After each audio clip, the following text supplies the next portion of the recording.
19 मई पुणे का कल्याणी नगर इलाका, यहाँ रहने वाले रियल एस्टेट डेवलपर विशाल अग्रवाल का नाबालिग बेटा अपनी पोर्शे कार से बाइक सवार 2 इंजीनियरों को कुचल देता है।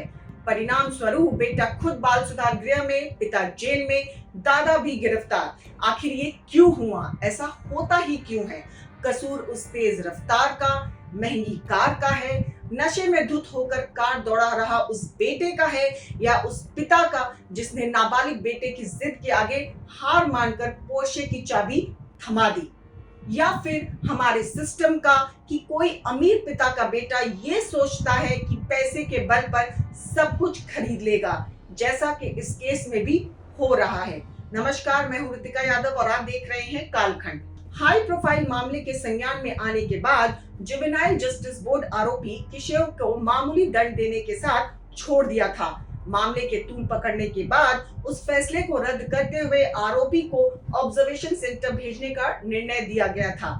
अब महाराष्ट्र महिला एवं बाल विकास विभाग ने जुवेनाइल जस्टिस बोर्ड के 2 सदस्यों के खिलाफ जांच शुरू कर दी है। इसके लिए 4 सदस्यीय कमेटी गठित की गई है। 3 सदस्यीय जुवेनाइल जस्टिस बोर्ड में एक कोर्ट और 2 प्रदेश सरकार द्वारा नियुक्त मेंबर होते हैं। दूसरी तरफ महाराष्ट्र सरकार ने अस्पताल के 2 डॉक्टर और 1 वार्ड बॉय को सस्पेंड कर दिया है। इन पर आरोपी किशोर के ब्लड सैंपल को बदलने का आरोप है। इस मामले में आरोपी के दादा और पिता पहले ही कानून के शिकंजे में हैं। तो देखा आपने, कुछ इस तरह से साम दाम दम भेद सब अपनाया गया उस लड़के को बचाने के लिए जिसने शराब के नशे में 2 जिंदगी छीन ली।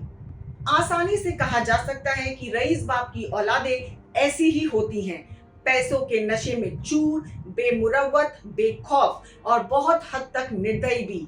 कहा जा सकता है कि रईस बाप को फर्क नहीं पड़ता।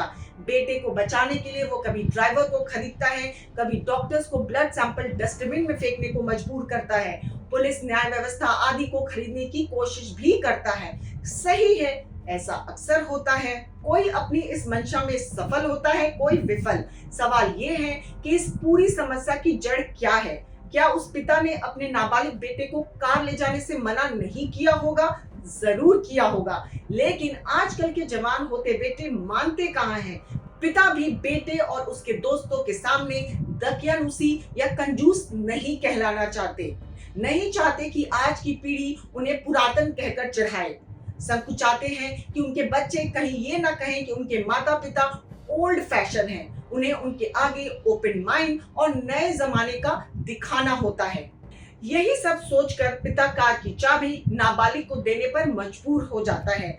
बच्चों की नजर में प्रोग्रेसिव कहलाने की चाह उनसे ये सब करवाती है, लेकिन फिर पिता की सीरियसनेस सामने आती है। ड्राइवर साथ ले जाने की शर्त पर चाबी देता है, लेकिन नशे में धुत बेटा ड्राइवर को पीछे बैठाकर गाड़ी उड़ाता है और उड़ जाते हैं निर्दोष लोगों के प्राण। आखिर इसका हल क्या है? होना ये चाहिए कि पिता अपनी सख्ती पर कायम रहे, बच्चे इस अनुशासन की हंसी उड़ाने या उसे अपना अपमान समझने की बजाय हालात की गंभीरता को समझे।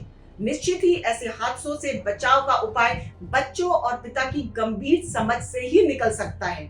पुलिस प्रशासन, थाने ये सब तो सबूत बनाने और उन्हें मिटाने के उपक्रम में लगे रहते हैं। वहां से किसी तरह के निदान की कल्पना करना बेमानी ही लगता है। कुल मिलाकर पुणे की यह घटना देश भर के पिताओं और उनके जवान होते बच्चों के लिए एक सबक है, एक हिदायत है और बहुत हद तक एक लक्ष्मण रेखा भी। अगर आपको हमारी ये रिपोर्ट पसंद आई हो तो हमारे चैनल कालखंड को लाइक और सब्सक्राइब करना ना भूलें, क्योंकि हम उठाते हैं आपके हक की आवाज पुख्ता सबूतों के साथ। जय हिंद, जय भारत।